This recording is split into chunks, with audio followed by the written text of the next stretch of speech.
Hello, welcome back to the ministry. We're on part 3 of false evidence appearing real. And I was saying in the previous video, for some of you, you had an epiphany, which was a false thought to say, oh, if you just get rid of this, if you just let it go, if I just let it go, if I just release all of this, release and let it go, just let it go. If you let it go, it'd be all right, right? I just gotta let it go. And some of us like, if I let go of the promise, if I just do what this reality is telling me I should do, maybe I can just let it go. And a lot of you have been feeling distant from the very promises, the financial wealth, all that, because your reality isn't saying nothing about these things been coming to pass. So you're like, it's been so long that you're starting to feel like you're acquiescing towards your old self, wanting to become accustomed. What did I say about that? Tabitha Brown said, conform to the reality that you're in, because this is what you're dealing with. You ain't got no evidence of anything else. In reality there's no evidence.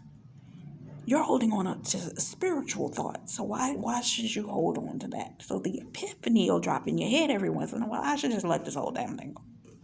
I should just let it all go. I should just release the whole thing. Even the idea, this ministry thing, this marriage thing. What am I standing for? You know how many times those thoughts have come over to my mind in the past couple of days? And I'm sitting there like, when I have those thoughts, I'm like, what's the enemy trying to block me from? I must be about to come up on a breakthrough, because this pressure, this assignment, this thing coming against me right now, oh no, this is too much. Maybe I should just let it go. And the enemy wants you to say, you let it go.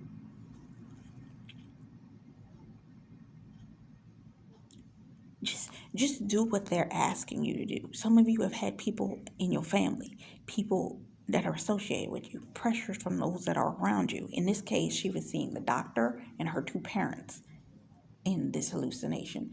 And they're saying, well, what's going on in that reality? Why do you feel that you need to stay there? For some of y'all, some of you, you've told what God has shown you to people. And it's like, what's going on there? Why?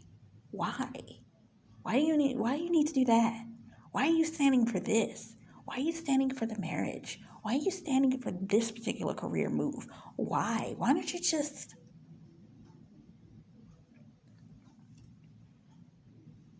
And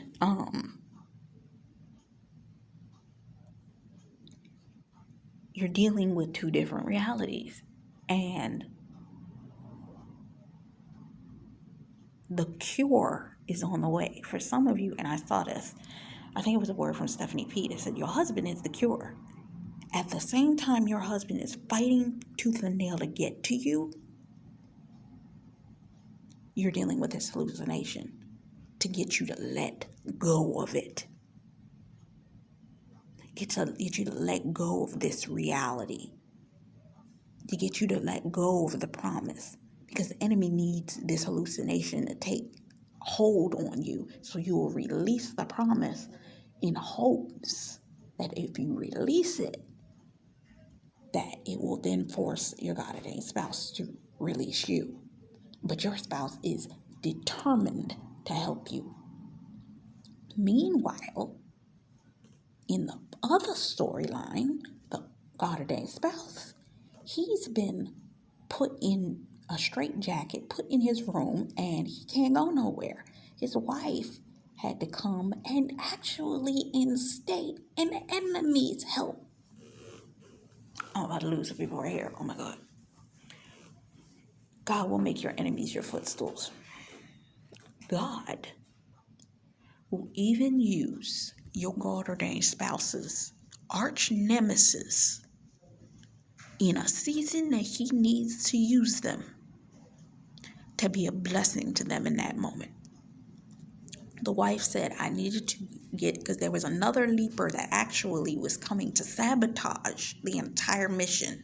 And she had to go use him, who was in an authority position, because God will use your enemies in that place that you're in order to help you. God will have used enemies and turn them into allies to your God ordained spouse just for what is necessary to be done. He was the only man that could free him in that moment and allow the regression to move forward. Because at the time, and even just follow this, at the time the woman was about to be put into surgery, your God ordained spouse knows that you are under a level of duress that he cannot stop moving forward to you, because it could actually mean your demise if he doesn't. This man's in a straitjacket. He had to use his enemies, allies, as an ally in that moment. God will allow the enemy to open certain doors for your spouse in order to get strategic things maneuvered. He don't know. The enemy don't know all of the points on God's plan, but he will use them just like the enemy uses people strategically placed into your life to sabotage God's plans, or think they are at least. God will do the same.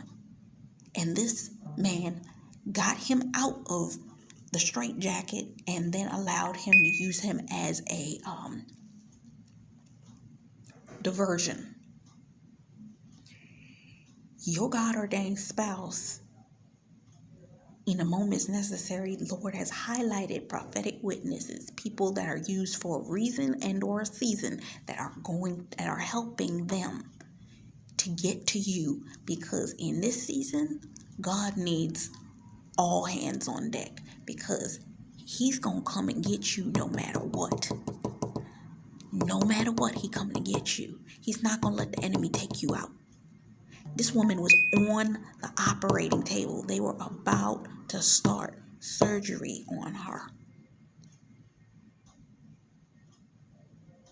You, in your situation, in whether it be hallucinating, you are at the brink of your breakthrough and at the brink of your enemies doing something in order to, enemy mad, in order to try and take you out, because you're that close. He can't do it, so he got to get you to do it. In this situation, the Buffy character in the Buffy episode, she had to come into agreement with the hallucination in order to start to destroy the reality. That's what the enemy's been trying to do with you, to get you to come into agreement with the reality that you see, false evidence appearing real, that you're living through. And that could mean death to your situation. And your God ordained spouse literally sees that. And God's pulling out all stops to make sure that does not happen. Because she was literally about to go under the knife. And he came in with a diversion and distraction. Your God ordained spouse is going to do something. And thank you, Lord, for giving me the remembrance. Deani Neves released a word the other day called, I'm going to go to her page. Hold on.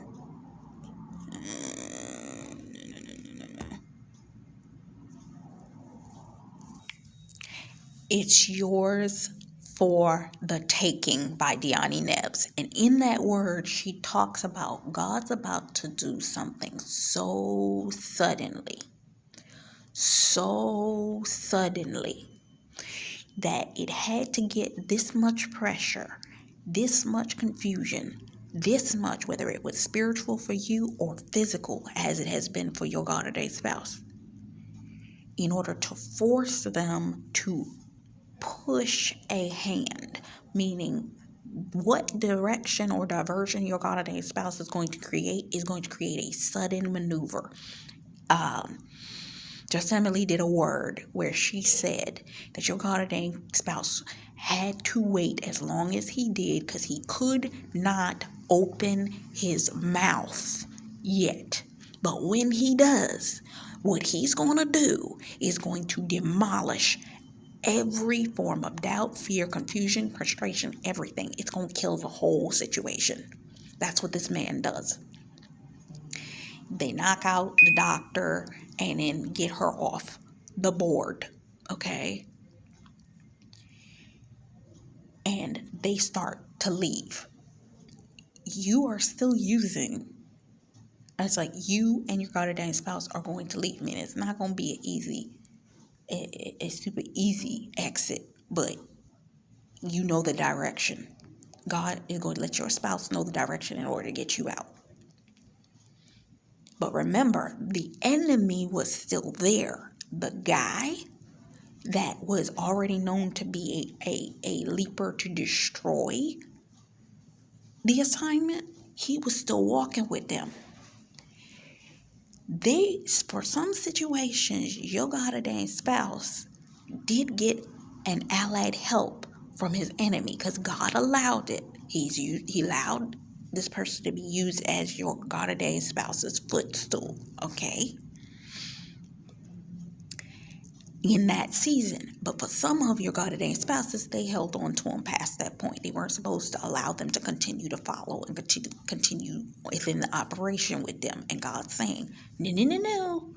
I got to demote them and put you in place. I got to demote them and put the person that is the actual witness that's going to be a help to you in position, because this can turn out badly for you. And that's they had to run to get out.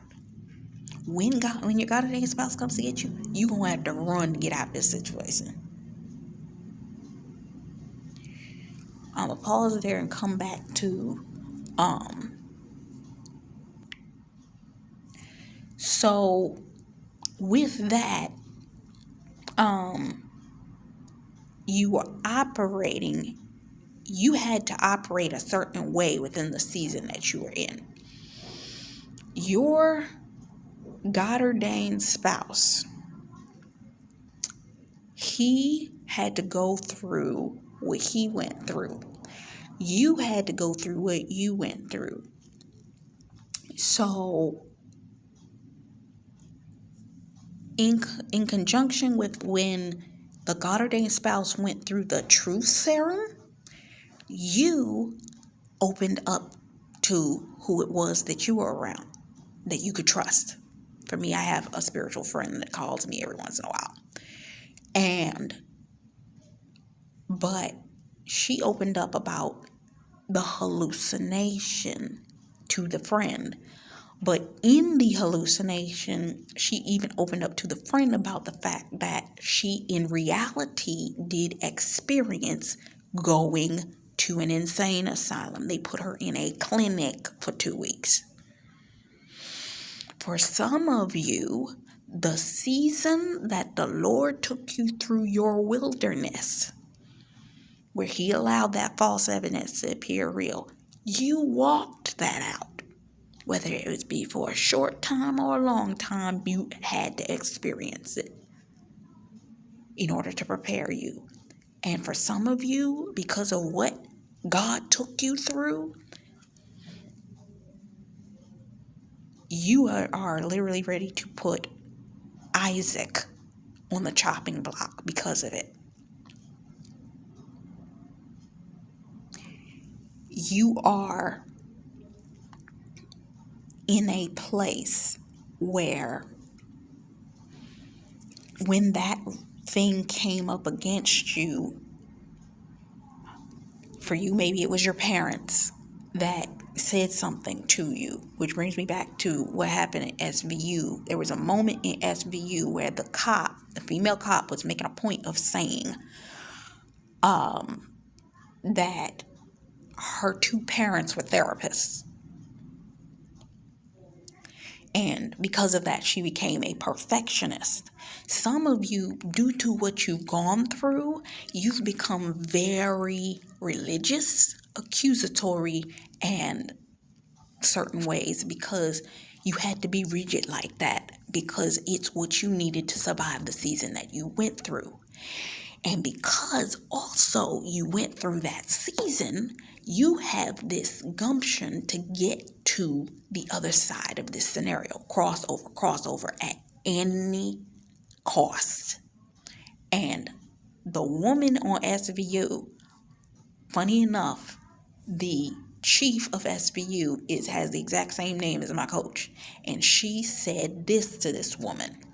She said, don't be so eager to get a promotion for you, elevation, that you forget you're still dealing with people that you need to have compassion for.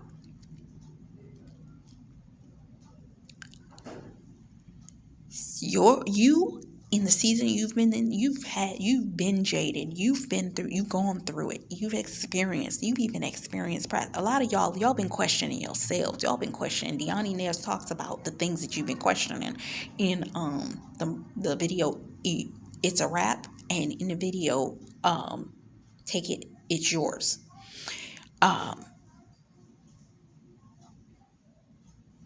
In it, you've questioned or got to a point where you're ready to get to the other side of this thing. And Deani was talking about that the other day. Getting to the other side of this thing at any cost. But you got to remember, there is a cost at what you are trying to get to. Remember the father in the episode of Organized Crime, he needed to get to his son, and at any cost, he was actually, for what he was trying to accomplish, he was sabotaging. Some of you, because of what you've gone through, have positioned yourself in a way that can almost sabotage you. But your cure is what afflicted you. In order for her to be healed, she had to drink a serum made from the exact same poker that almost killed her or put her in the hallucination. And they had to make an antidote with it. The very same things that have affected you and have affected your God ordained spouse are the very things that are going to be what's necessary for you to take out, or that are your Goliaths that you must take out in order to cross into that thing. But you're going to have to accept these moments in order to receive what you need from that thing so that you can walk into the manifestation of what God's trying to give you in this season. Like I said about the wedding in a previous video, some of y'all gonna be allowing family members that did you completely wrong, that God is going to show you. God's going to show you. Let me repeat that. God's going to show you. Let me repeat that. God's going to show you. Let me repeat that. God's going to show you their heart and that it has changed. If he shows you they've changed, you let them in. If he did not show you they changed, and that they're still operating in the same spirit, no, it's not gonna happen. So with that, you have to come to the understanding that that's what the thing is. But she got to a point that she started to destroy everything. Why? Because the enemy brought a trigger in. The guy that she didn't want to be in a relationship came in the room and triggered her with a statement in relation to, he threatened her. And when she saw that threat, right when the antidote was in her hand, just just like your God ordained spouse comes in the nick of time in order to prevent you when you're on the table, she, in this moment, was going to throw out her cure. God, and your cure is actually your husband. Some of y'all, raise your hand, have been desiring to tell God, I'm tired of hearing all this stuff about kingdom marriage and I don't have it. I'm tired of it. I'm tired of it. I'm tired of it. You're not saying you're throwing it away, but you're tired of having to continually stand for something you ain't seeing no evidence of. And you got a damn spouse is on the opposite side fighting to get to you. But you got to stand. You got to stand. In the episode of Organized Crime, the father had to go in to the auction. He thought all he had to do was pay, but they made him go into the auction to get his son back. Some of you, there is a level of obedience that you had to have to stand even in that moment, to consciously think about what needed to happen in order to manifest the blessing that you really need in this season.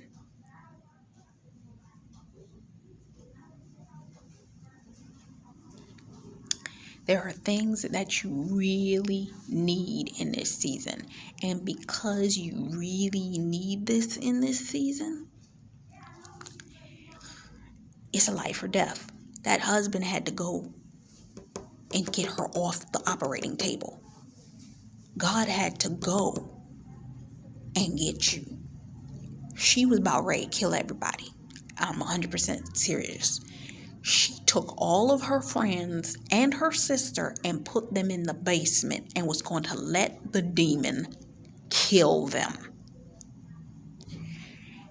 This is how fear works. Fear will take the thing that you love and turn it against you.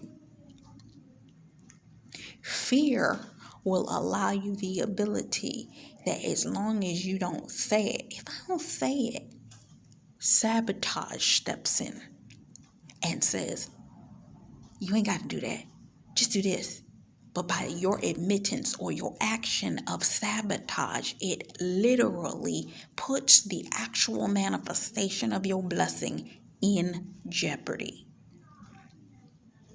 It is in direct conflict because the enemy can't get the blessing not to come to you, but he can get you to move. She was going to take all of her friends out, operating in sabotage because the hallucination was telling her, I got to. Some of you, because your reality is not lining up with the promise, it looks like it ain't coming nowhere near anytime soon, but everything around you is saying it's about to happen, it's about to happen, it's about to happen, it's about to happen. And you're like, where? Crickets. I'm out here on the backside of the desert and ain't not a dang thing happening for me. What you mean it's about to happen? But I was just looking this morning while I was preparing this word that it was a scripture, I forget what the name of it is, that talks about all of the armies. You had Jehoshaphat and two other kings were preparing for a battle, and then you had the army digging the ditches, right? There was no evidence that there was no rain coming, but God said, I'm going to make these valleys filled with ditches, make these ditches filled with water. The answer to your prayer is about to come in a way that you're not seeing it coming, but it's going to be there. It's going to come in a strategic manner, but it's going to be there. Which brings me to the last point in relation to this episode of Buffy. That you are dealing with a level of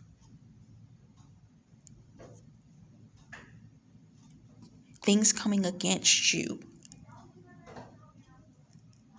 and you are literally at the point of literally what she did. She went in the corner and banged her head against the wall. Because in the hallucination, she was in the mental hospital. She was literally banging her head against the wall. Some of y'all have felt like that. I feel like, Lord, am I banging my head against the wall? Because all these things I'm praying, I'm not seeing nothing.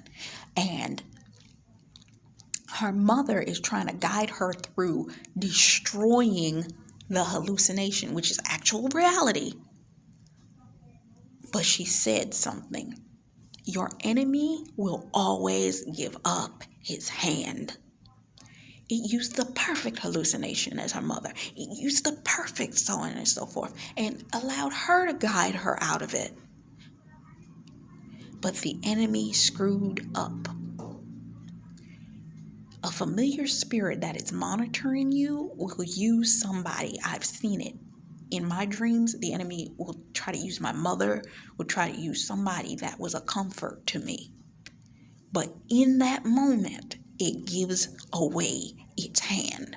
In the dreams, the face will be off. It doesn't look quite normal when it's the enemy.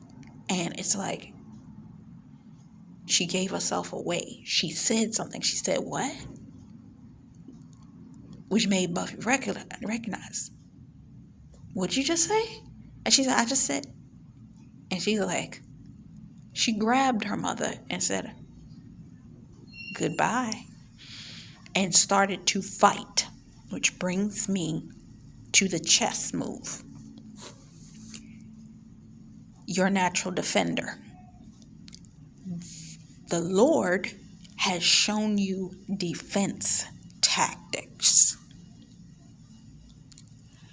You're always, as a fighter, scavenging the board to make sure that you're covering every one of your friends, covering their back and making sure none of them are hanging out to dry, none of them are getting ready to get hurt. And because of that, she knew her friends were her allies. They always gonna come up on the rear. For Moses, it was Aaron and her. For you, whoever those two people are. She knew these people, and she's like, no. She comes out of it. She stands up. She was sitting in the corner in the dark, curled up, watching her friends fight, and they're yelling for her help against this demon. And when she came to the realization that the enemy showed its hand, she came out of the real hallucination and walked in reality. Your enemy will always, when he's trying to throw all of these spiritual attacks, all of these things in the middle of your war against you, he will always throw it all at you at the same time in order to discombobulate you and bring you into a spirit of confusion. God is not the author of confusion. So when the answer came, she stood up and started to defend her board, just like you do in chess. You use the pieces that are going to defend you. All they got to do is operate. They don't even have to fight sometimes. They just got to stand in the right position and let you do the work. And that's exactly what she did. She killed that demon immediately.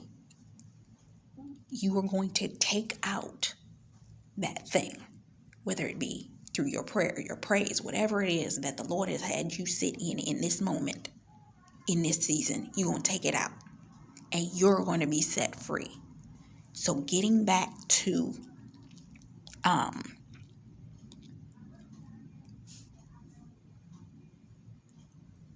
the episode, the God ordained spouse, he gets the wife, we're calling the wife character, to safety. He gets the person that's supposed to, gets her to her sister. He gets the other one, the leaper that was his enemy, who was monitoring him. he keeps that person too close. And in this moment, when he thinks that he's there to help him, he reminds him that he's his enemy.